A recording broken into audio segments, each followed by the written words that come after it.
Thursday, everyone. Today is day 60 of my 365-day journey to just really trying to make owning the dog a whole lot easier. So every day I've been shooting these daily videos. Hopefully you found some good information in them, and it's going a long ways towards improving the relationship you have with your dog. Well, I thought to celebrate today, seeing how no one's really rolling in dough at the moment, I figured we just roll in some crap. I mean, after all, there's enough of that lying around nowadays. So we would just talk about, why do dogs roll in feces? And I'm telling you what, if you ever owned a dog long enough, or you had enough dogs, period, in your lifetime, this has happened. This has happened, and it's going to happen. I remember many years ago when they made perfume or shampoos for dogs. This was back about 20, 30 years ago. It was really strong, and dogs don't have what's called nasal fatigue like we do. In other words, they will bring a scent down to a periodic table, and it'll remain like that until the scent finally does its own chemical breakdown and decay. So imagine you go into a flower shop, you want to buy some flowers for your wife, and you're smelling all these beautiful flowers, and about a minute later, you no longer smell them. But that's not the case with a dog. So years ago, they used to spray them with perfume when they left the grooming shop, so the owners would go, "Oh my gosh, you smell so good. Oh, you're so clean. I love this grooming shop." And of course, the first thing the dog did is on the way home, the dog's thinking, "Oh my God, get this off of me. You gotta be kidding me. Get this off of me." So they just jumped out of the car, and the first thing they do is ran off and rolled in the first pile of poop that they could find just to get it off of them. But this is just what dogs do. We have a dog named Dave. That's Dave, AKA Pigpen. Now, Dave loves a good pile. He doesn't care how old it is or how fresh it is, how big it is. He doesn't even care what animal it came out of. If Dave can find a pile, and trust me, the only thing that can find poop better than Dave is the bottom of my shoe. But outside of that, he can find it. And he will roll in it and have the greatest joy in the whole world doing so. So again, let's just talk about it here real quick. So let me switch screens here real fast and hop over here to my whiteboard. So why do dogs roll in feces? You know, much to our chagrin and irritation, we just kind of think it's nasty. And I get it. I cannot tell you how many times we've picked up Dave. He's all of about 6, 7 pounds. Pick him up and then go, "Oh my gosh," and immediately almost drop him. Just literally free fall, Dave. Here, do a tuck and roll when you hit the ground so you break your fall, because he's disgusting. And he's a black dog. You don't even see it on him. So I get it. It's just a real pain. The dog comes into your house, it's got excrement all over it, and they just rolled in and had a great time doing it. Well, one thing, just like I talked about yesterday, why do dogs eat feces? Because it's natural. It's very natural for them to do so. Why do dogs roll in feces? Because it's natural. It's very natural for them to do that as well. The only big harm from it, other than smelling really bad and bringing some nasty stuff into your home possibly, or getting it all over you, is that they can actually teach it to other dogs. So again, here's your dog. Maybe it's never rolled in feces before.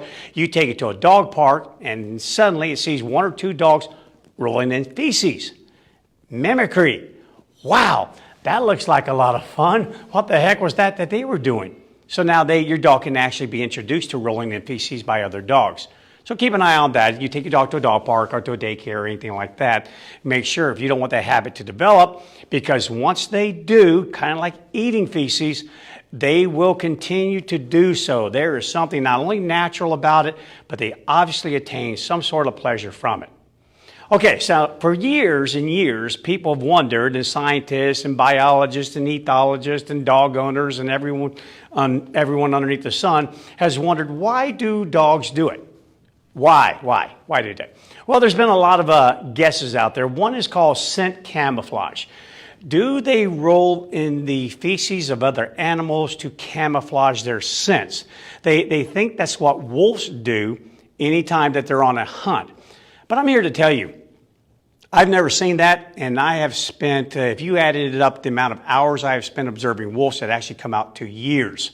I've never seen a wolf roll in any animal's feces right before it hunted that animal. Never saw that happen. Once wolves typically see a herd of migrating caribou, for example, elk, they are going to immediately attack them. They're going to immediately start to run them down, stretch them out, try and pick out the young in the middle, and then dive right in there and separate the young from that group. They don't care about camouflaging their scent at that moment. If they can see their prey, they're going after their prey. So I don't know how much I buy into that. And plus today's domestic dog, we're feeding them a ton of food. We're taking care of them. Why would they need to camouflage themselves? I don't think that that's a real valid guess there or hypothesis. Insect repellent. I don't know. Anytime I go up on during the summertime and I'm scooping my yard, what do I find on there? 9 million flies. So I don't think that that's a valid hypothesis as well, because all you're doing is you now have an attractant for all the insects that you actually want to avoid. The other one is disperse the original scent. I'm going to give a small little bitty check mark by that. That does have some weight. Maybe I want to disperse the original scent. Why would I do that? To lessen it. If I spread it out, then it can be washed away much easier with rain or a lot of traffic over it. And I don't want anyone to know or recognize that scent, because this is my territory. This is my neighborhood. So that one I give a little check mark to. But again, I would give it more to wolves and wild canines, less to our domestic dogs. Okay, so let's go on to the next one here. Why else would they do it? Cover scent with their own. I'm going to give a big check mark to that one. Absolutely, this is something that dogs will do. If I walk Captain in the morning, which is usually every morning, I always wonder, how much pee do you actually have in you? It's amazing. He will sit there and pee on the go. He will stop and lift his legs so quick he'll never even break a heel position. He's really talented at it, and he can keep that up for miles and miles and miles. So that being said, if he has the opportunity to leave something super powerful like his own excrement, why would he not? He definitely would do that, and I have seen him do that. I've seen him poop on toys that were left by other dogs.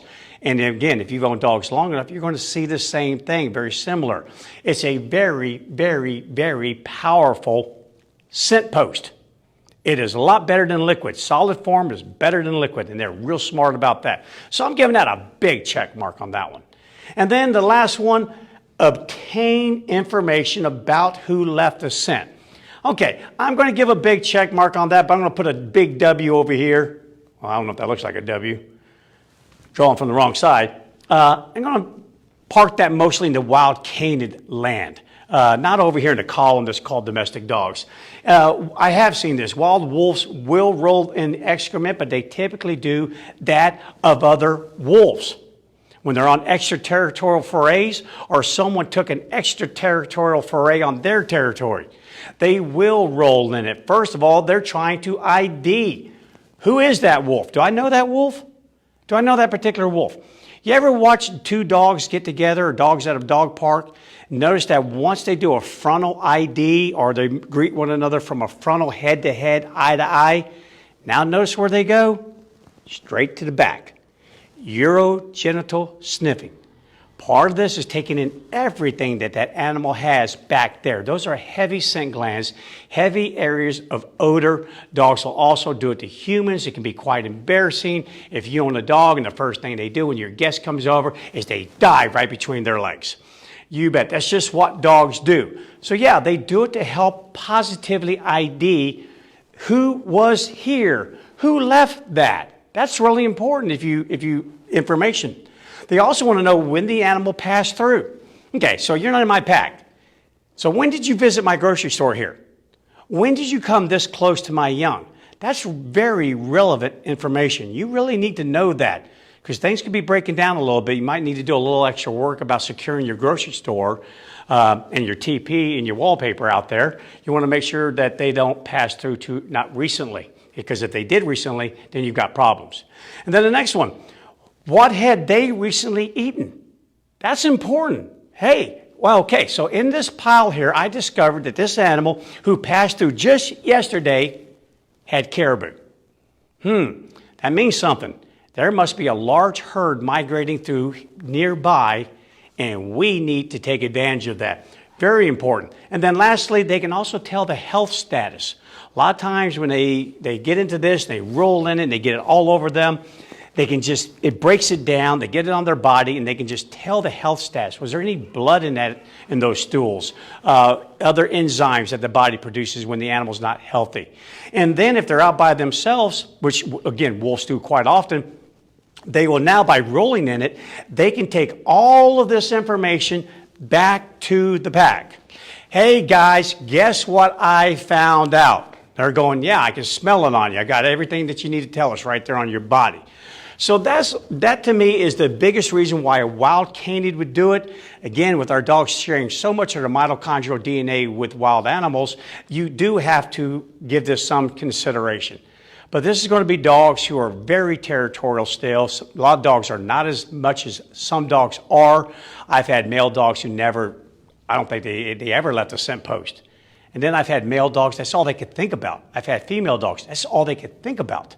They really, it's just a one-track thing in their mind.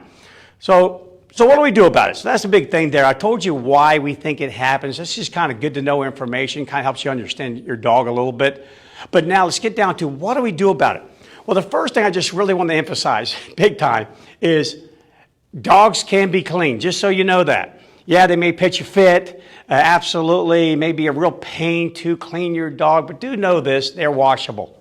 They can clean, they won't shrink, I guarantee you. You're not going to cause their fur to change a different color. Yeah, you should use shampoos made for dogs because of the oils in their dogs. Human shampoos break down those oils a lot worse than dog shampoos do. But, you know, in a pinch, do whatever you need to do.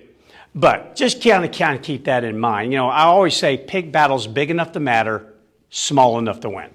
So I'm not going to get too hung up over this. I couldn't even begin to count how many times Dave has rolled in something. I can't take him for, really honestly, a walk anywhere. I turn him loose and just let him run like a little bitty wolf, that here he comes back. Oh my gosh, Dave, what did you roll in this time? Raccoon poop, rabbit poop, you name it. If it's nasty, if it's even a dead, dried up earthworm on the sidewalk, if it's bird poop, if it's a dead fly or a dead insect, guaranteed Dave is going to roll in it. He's going to start with his muzzle and he'll end up on the back of his tail.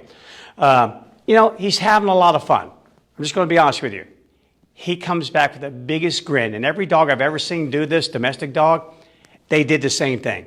Wolves are more serious about it, and I get it, but our dogs, they're like, God, that was great. You got to try it. You got to give it a shot there. You know, again, just kind of keep in mind, they're washable. They really are. So it cost versus benefit type situation. Do you want to take the joy away all the time? I get it. If you're about to go somewhere, you need to load your dog up in the car, you got guests coming over. But outside of that, hey, you know what? We wipe Dave down all the time. Piece of cake. All right, but if you want to make it go away, here's what you have to do. Number one, interrupt the process as soon as possible. Stop this train 10 feet from the depot, not 500 feet from the depot. So be alert, be aware. If you see your dog sniffing intently, I mean focused on one spot, here we go. That's when it's going to happen, because they're going, is this worth rolling in? What can I get out of this? Man, I'm telling you what, I'm definitely going to need to roll in this. Catch them, disrupt it then. Needless to say, for two reasons. One, you don't even want it to start, because once it starts, well, they already have some on them. So I'm going to stop it right off the bat. And how do I stop it? I just yell, no. My no means something. Why does my no mean something? Because my no came with a leash correction many years ago to all my dogs. No had a physical haptic signal that accompanied it. It was never just a signal that was left just there alone. It's no. So the dogs go, oh, hey, I wasn't going to roll in that. Good. Well done. So if your no doesn't work like my no does, then make sure you use something like leave it, drop it.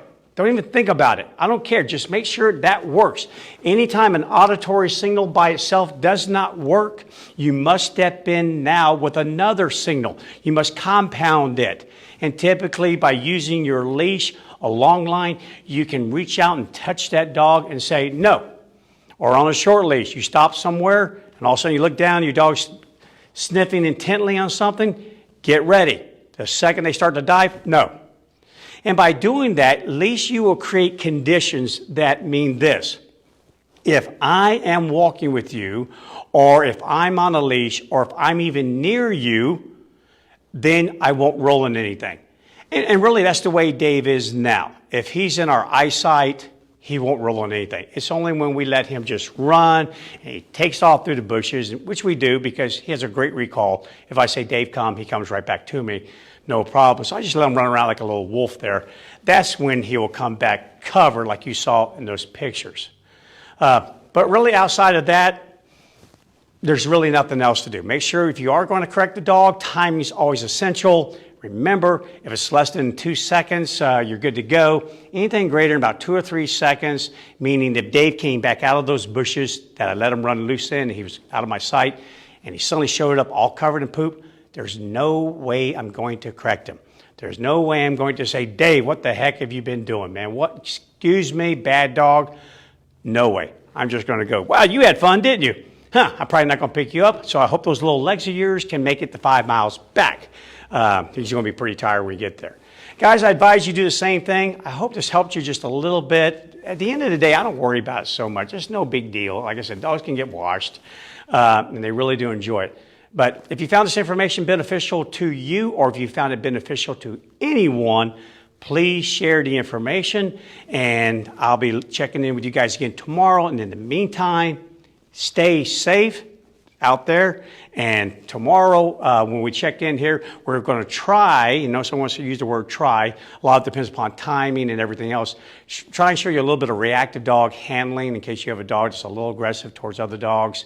But if not, we'll get into something else. And you guys be safe. Got any questions, reach out to me, Bryan with the Y at tamingthewild.com, or just put your questions on the comment section and I will get to them.